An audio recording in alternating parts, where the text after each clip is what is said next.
Agape ప్లెరోమా.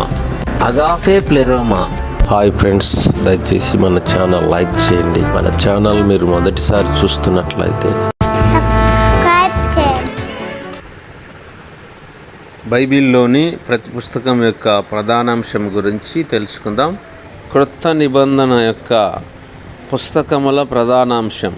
మత్తయి సువార్త యొక్క ప్రధానాంశము యేసును మెస్సియాగా చూపడం.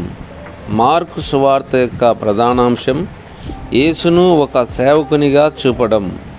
లూకా సువార్త యొక్క ప్రధానాంశము యేసు మనుష్య కుమారునిగా చూపడం. యోహాను సువార్త యొక్క ప్రధానాంశము యేసు దేవుని కుమారునిగా ప్రత్యక్షమయ్యాడు. అపోస్తుల కార్యముల గ్రంథం యొక్క ప్రధానాంశము సంఘస్థాపన, పెరుగుదల.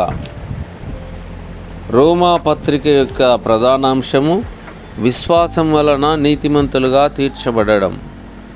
కొరింథీయులకు రాసిన మొదటి పత్రిక యొక్క ప్రధానాంశము సంఘములో పొరపాట్లను సరిదిద్దుట. కొరింథీయులకు రాసిన రెండవ పత్రిక యొక్క ప్రధానాంశము క్రైస్తవ జీవితంలో దేవుని వాక్య ప్రాముఖ్యత. గలతీయులకు రాసిన పత్రిక యొక్క ప్రధానాంశము క్రీస్తులో స్వాతంత్రం. ఎఫెసీ పత్రిక యొక్క ప్రధానాంశము సంఘ ఐక్యత. ఫిలిప్పీయుల పత్రిక యొక్క ప్రధానాంశము క్రీస్తులో ఆనందించడం. కొలస్సీయులు పత్రిక యొక్క ప్రధానాంశము క్రీస్తు దైవత్వ మరియు సంఘ మహిమ. తెస్సలోనికి రాసిన మొదటి పత్రిక యొక్క ప్రధానాంశము క్రీస్తు రెండవ రాకడ. తెస్సలోనికి రాసిన రెండవ పత్రిక యొక్క ప్రధానాంశము క్రీస్తు రెండవ రాకడ. తిమోతి మొదటి పత్రిక ప్రధానాంశము సంఘం, రాజ్యాంగం. తిమోతికి రాసిన రెండవ పత్రిక ప్రధానాంశము తిమోతికి ఉపదేశం. తీతు పత్రిక యొక్క ప్రధానాంశం స్థానిక సంఘములో దైవిక క్రమం.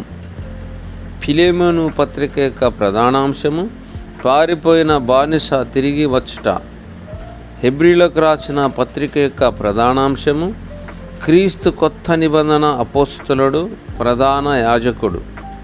యాకోబు పత్రిక యొక్క ప్రధానాంశము ఒక క్రైస్తవుని నైతికత. పేతురు మొదటి పత్రిక యొక్క ప్రధానాంశము శ్రమ పడుతున్న సంఘం. పేతురు రెండో పత్రిక యొక్క ప్రధానాంశము తప్పిపోతున్న సంఘం. యోహాను మొదటి పత్రిక యొక్క ప్రధానాంశము దేవుని ప్రేమ. యోహాను రెండవ పత్రిక యొక్క ప్రధానాంశము అబద్ధ బోధకుల గురించి జాగ్రత్త పడుట. యోహాను మూడవ పత్రిక యొక్క ప్రధానాంశము పరిశుద్ధులకు ఆతిథ్యమిచ్చుట. యూదా పత్రిక యొక్క ప్రధానాంశము నిన్ను నీవు పవిత్రునిగా ఉంచుకో. ప్రకటన గ్రంథం యొక్క ప్రధానాంశము అంత్యకాల సంఘటనల ప్రత్యక్షత. ఇంకా అగాపే ప్లెరోమా అనే ఛానల్ సబ్స్క్రైబ్ చేయనట్లయితే సబ్స్క్రైబ్ చేయండి, లైక్ చేయండి, షేర్ చేయండి.